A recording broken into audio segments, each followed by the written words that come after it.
Assalamualaikum warahmatullahi wabarakatuh. Selamat datang di video program organisasi penggerak Sekolah Sehat Digital Berkarakter Pancasila Yayasan Masyarakat Indonesia Sehat.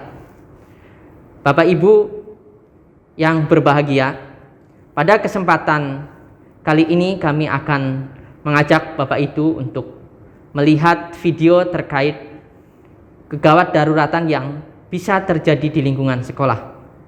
Pada video kali ini akan ditampilkan 3 kejadian yang butuh penanganan cepat. Yang pertama adalah pada kondisi tersedak, yang kedua adalah gigi terlepas atau avulsi, dan yang ketiga adalah pada kondisi pingsan atau bahasa awamnya adalah semaput atau dalam bahasa medis adalah sinkop. Baik Bapak Ibu, sebagaimana yang kita ketahui bahwa kondisi kegawat daruratan adalah kondisi yang membutuhkan penanganan cepat atau segera. Hal ini dimaksudkan untuk mencegah dari kejadian kematian atau secara umum adalah mencegah dari kondisi kecacatan fisik ataupun pada kondisi kecacatan fisik. Baik Bapak Ibu, pada kondisi yang pertama adalah kondisi tersedak. Aktivitas siswa atau anak didik kita memungkinkan untuk kejadian kegawat daruratan. Dalam hal ini adalah kita bisa melihat kasus tersedak pada kegiatan siswa sehari-hari, itu sangat memungkinkan untuk terjadi kondisi tersedak. Seperti halnya pada kondisi sedang olahraga sambil mungkin ada yang memakan permen semisal tanpa pengetahuan dari gurunya, atau sedang ngobrol sambil makan, atau sambil lari-lari sambil makan, sambil lari-lari dan sambil berbincang, ataupun hal-hal lain yang memungkinkan terjadinya tersedak. Sebagaimana yang Bapak Ibu ketahui, kondisi tersedak itu sangat berbahaya. Karena apa? Pada kondisi tersedak ini nantinya akan berpengaruh terhadap aliran udara yang kita butuhkan. Apabila terjadi sumbatan dalam jalur napas, otomatis nanti bisa terjadi terhentinya oksigen ke otak, dan ini tentunya menjadi hal yang sangat harus diperhatikan karena bisa menimbulkan kematian. Ada beberapa hal yang mungkin bisa Bapak Ibu perhatikan apabila terjadi kondisi demikian. Biasanya akan dijumpai pada pasien atau orang yang mengalami tersedak. Itu ada beberapa hal, seperti yang pertama adalah sulit bernapas, akan terlihat seperti melotot juga matanya karena berusaha untuk mengeluarkan. Yang kedua batuk, ya, baik batuk lemah ataupun batuk yang kuat. Nah, itu juga menjadi salah satu tanda-tanda bahwa orang itu tersedak makanan. Nah, tentunya dengan sebelumnya kita tahu bahwa orang tersebut memang sedang makan sesuatu. Yang selanjutnya biasanya juga kalau dibiarkan kejadian itu tanpa penanganan, nanti akan terjadi kondisi jari itu bisa nantinya akan membiru, kondisi tubuh akan membiru karena terjadi kekurangan oksigen di sel yang ada di tubuh orang tersebut, dan lama-lama akan mengakibatkan ketidaksadaran atau kondisi tidak sadar. Nah, ini tentunya menjadi hal yang menjadi perhatian serius, karena apabila ini dibiarkan akan mengakibatkan kejadian yaitu fatal, yaitu kematian. Nah, peran kita sebagai pendidik setidaknya harus paham atau bisa melakukan tindakan-tindakan cepat untuk bagaimana mengeluarkan makanan yang mengakibatkan tersedak pada orang tersebut, ataupun dalam hal ini bisa siswa atau warga sekolah yang ada di sekolah Bapak Ibu. Nanti ada beberapa teknik yang di modul teks sudah ada, dan ini kami tampilkan di video karena tentunya butuh contoh secara langsung untuk bagaimana menangani kasus tersedak. Berikut adalah video terkait dengan tata laksana apabila kita menjumpai orang yang mengalami tersedak makanan.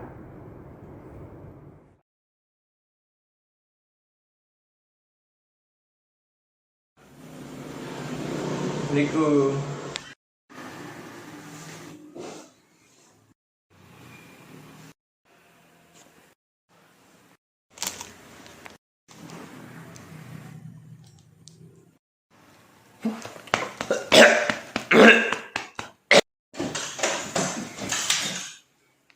Tersedak merupakan kejadian gawat darurat yang diakibatkan oleh adanya sumbatan mekanik pada jalan nafas menuju ke paru-paru.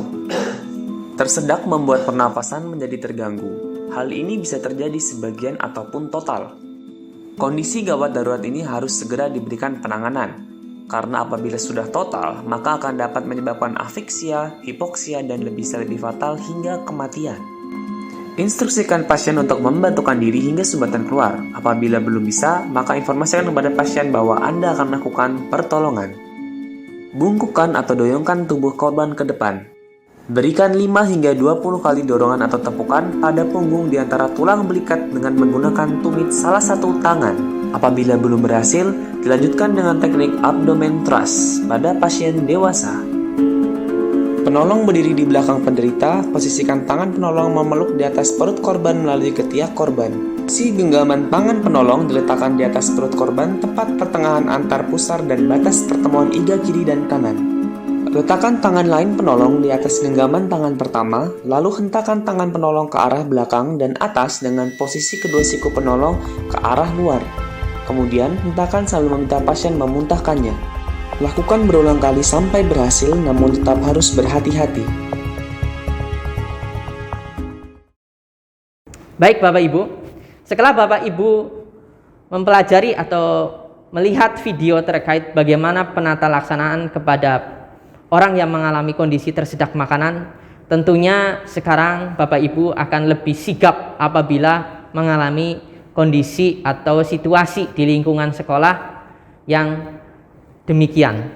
Jadi diharapkan hal-hal yang tidak diinginkan dalam hal ini adalah kecacatan ataupun lebih beratnya adalah kematian karena terhentinya jalan napas bisa dihindari.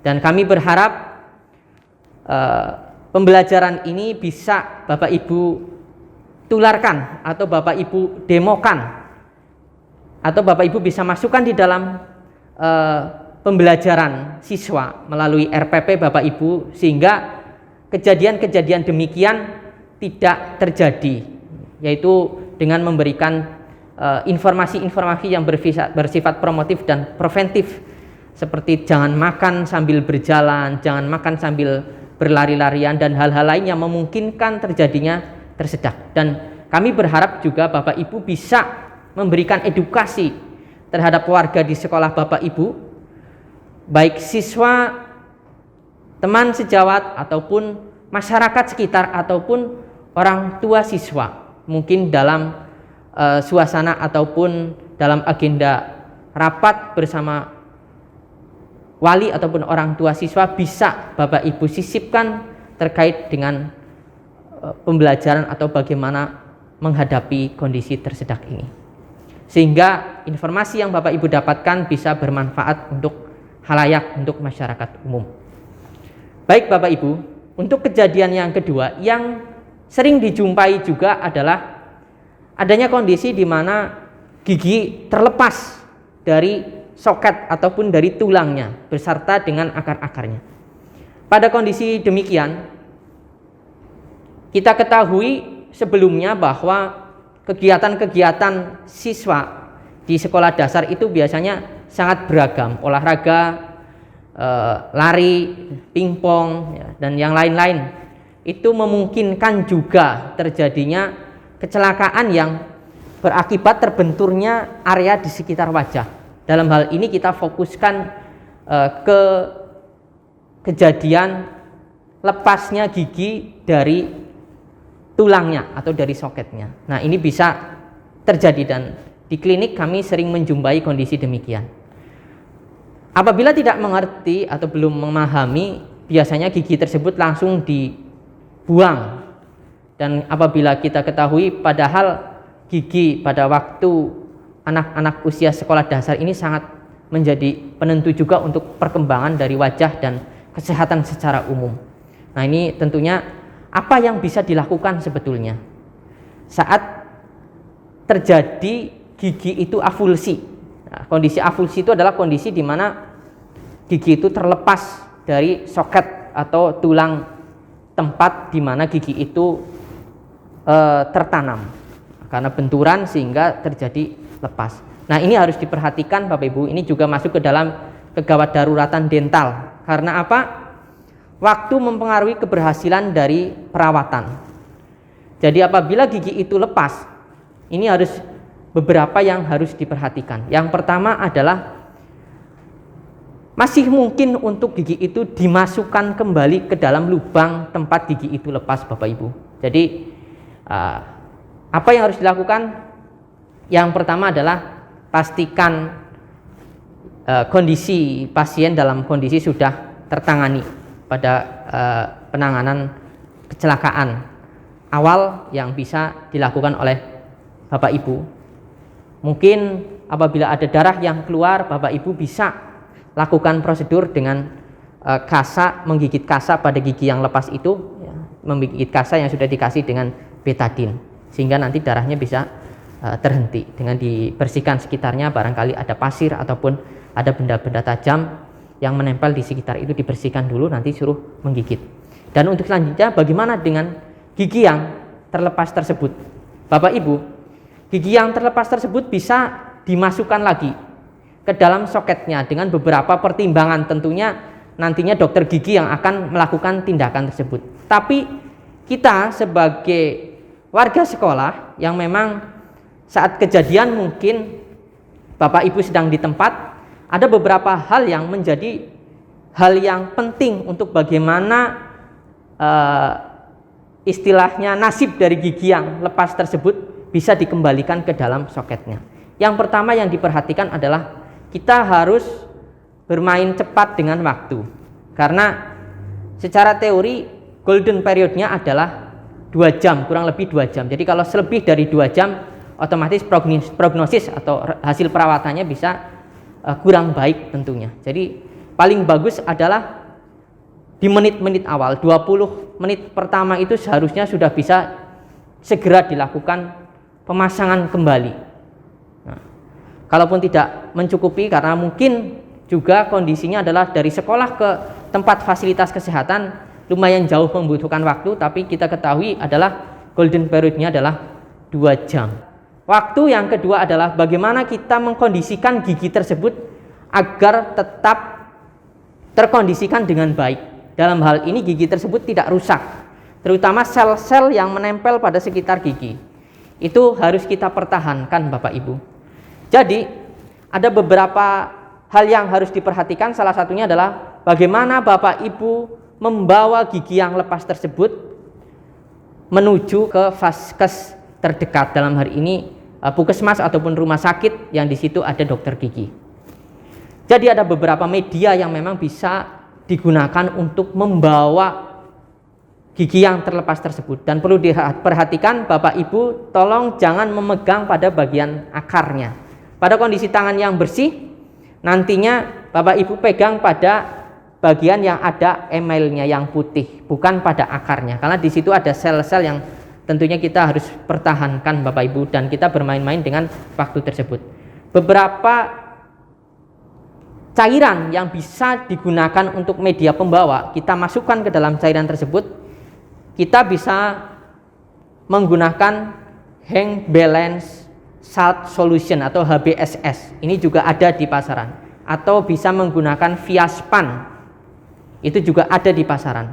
Nanti bisa untuk Bapak Ibu bisa menyediakan di kotak P3K-nya, sehingga apabila ada kejadian-kejadian demikian, Bapak Ibu bisa memasukkan gigi yang lepas tadi ke dalam cairan tersebut, terus dibawa ke puskesmas bersama dengan warga ataupun anak yang warga sekolah, ataupun dalam hal ini anak mungkin yang mengalami avulsi gigi tersebut.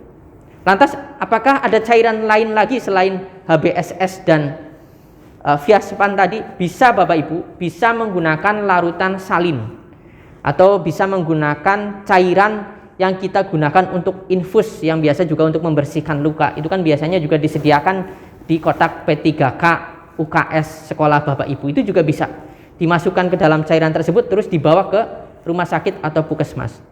Terus yang kedua adalah selain HBSS dan Viaspan tadi adalah bisa menggunakan air susu, Bapak Ibu. Jadi bisa menggunakan air susu sapi dimasukkan untuk dibawa ke giginya tersebut, dimasukkan ya. Dan tadi siswanya sudah dikondisikan dengan menggigit tampon atau kapas yang sudah ada paper tadinya untuk mencegah perdarahan. Nanti dimasukkan ke dalam air susu itu, dibawa bisa. Apalagi yang bisa untuk jadi media pembawa? Yang selanjutnya adalah bisa menggunakan putih telur juga bisa untuk membawa gigi yang terlepas tersebut. Bisa juga menggunakan air kelapa, Bapak Ibu, bisa juga dimasukkan ke dalam air kelapa untuk selanjutnya dibawa ke puskesmas atau fasilitas kesehatan terdekat. Apabila cairan itu tidak ada, bisa dengan menggunakan saliva atau air liur, di mana gigi tersebut tetap dikulum oleh orang yang giginya lepas tersebut. Jadi posisinya di dalam terus dikulum ya, mungkin bisa ditaruh di dalam dasar lidah yang ada air liurnya untuk selanjutnya nanti dibuka di puskesmas dan nanti dokter gigi yang akan mengkondisikan, nanti akan dibersihkan oleh dokter gigi dan dimasukkan kembali. Nah, dalam hal ini kenapa ada golden period, yaitu dalam hal ini yaitu sekitar 2 jaman, karena untuk menghindari sel-sel yang ada di sekitar gigi itu mengalami kematian atau bahasa medisnya adalah nekrosis pada sel-sel tersebut. Nah, nanti tentunya kalau semisal sel-selnya sudah mati, dalam hal ini Bapak Ibu lebih dari 2 jam membawanya dalam kondisi kering, tentunya kan sudah terjadi kematian pada sel-sel tersebut. Nanti prognosisnya atau hasil dari perawatannya akan kurang baik. Gigi itu akan mengalami kematian. Nah, itu ada beberapa hal yang menjadi pertimbangan atau menjadi perhatian apabila terjadi kondisi-kondisi kegawat daruratan, dalam hal ini tadi kegawat daruratan dental dengan adanya terlepasnya gigi sampai ke akar-akarnya. Ini harus menjadi perhatian serius. Nanti di puskesmas dokter gigi akan mengkondisikan, dimasukkan dan diikat sehingga giginya akan tertanam lagi, diikat ke gigi sampingnya dan nanti akan dilakukan kontrol berkala untuk melihat perkembangan dari gigi tersebut. Baik Bapak Ibu, demikian terkait dengan bagaimana penanganan pada gigi yang avulsi. Semoga bisa bermanfaat Bapak Ibu apabila nanti yang kita harapkan tidak terjadi kondisi demikian. Tapi apabila ada kondisi yang demikian, Bapak Ibu bisa menangani dan menjadi lini pertama untuk tata laksana pada orang yang mengalami avulsi atau siswa atau anak didik kita yang mengalami avulsi gigi. Dan kami berharap informasi ini bisa disebarluaskan. Jadi nantinya kalau ada orang yang giginya lepas, tidak dibuang tapi diselamatkan dengan dimasukkan ke dalam cairan-cairan yang tadi saya sampaikan itu untuk selanjutnya dibawa ke dokter gigi atau dalam hal ini bisa ke puskesmas atau ke klinik atau ke rumah sakit terdekat. Baik Bapak Ibu, setelah Bapak Ibu melihat video terkait dengan keadaan orang yang tersedak makanan, yang kedua adalah gigi yang terlepas tadi penjelasannya, yang ketiga adalah kami akan mengajak Bapak Ibu untuk melihat bagaimana penanganan pada orang atau pasien ya, atau dalam hal ini warga sekolah yang mengalami pingsan yang mungkin disebabkan karena kaget atau kecapean atau hal-hal lain ya, karena bisa jadi pingsan ini sebagai pertanda juga bahwa orang tersebut juga mempunyai penyakit yang menyebabkan pingsan. Nah, ini tentunya perlu pemeriksaan lebih lanjut oleh dokter. Baik Bapak Ibu, pingsan tentunya terkadang kalau menghadapi kondisi seperti itu panik, padahal kita membutuhkan penanganan cepat dan ketenangan dalam menghadapi kondisi-kondisi demikian. Berikut adalah hal-hal yang bisa dilakukan oleh Bapak Ibu apabila menghadapi atau menjumpai kondisi di mana ada orang pingsan.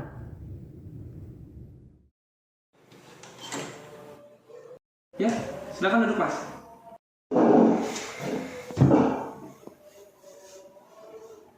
Dengan Mas siapa ya?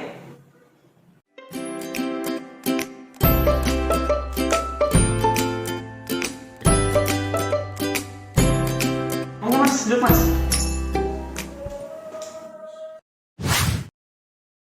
Ya, saya periksa dulu ya Mas. Iya dok, ya. Dok, sakit nggak? Dok, tar dulu dok, sakit nggak? Enggak sakit. Dok, tar dulu dok. Bentar dok. Sinkop adalah kehilangan kesadaran sementara dengan awitan akut yang diikuti dengan jatuh dan pemulihan spontan sempurna tanpa intervensi. Sinkop merupakan gejala dari suatu penyakit sehingga harus dicari etiologinya. Langkah pertama yang dilakukan adalah menghentikan semua tindakan yang sedang dilakukan kepada pasien. Lalu, posisikan pasien dalam posisi Trendelenburg di mana kaki lebih tinggi 45 derajat. Posisi ini harus segera diaplikasikan pada pasien sesegera mungkin di bawah 3 menit pasca sinkop. Selanjutnya, bebaskan jalan nafas pasien dengan manuver head tilt dan chin lift. Longgarkan pakaian pasien yang terlalu ketat seperti kerah baju dan ikat pinggang untuk memperlancar aliran darah.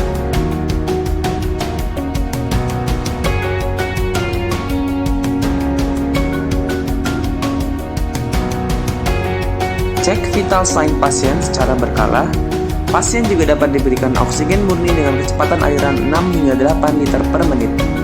Berikan stimulus wewangian tajam seperti minyak kayu putih untuk menstimulasi peningkatan pernapasan dan pergerakan otot.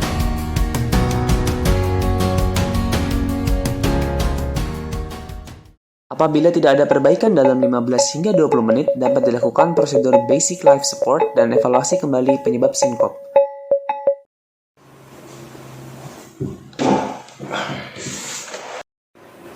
Ya, jadi Pak, mungkin untuk perawatannya kita tunda dulu selama beberapa hari ya. Nanti Bapak saya pulangkan terlebih dahulu.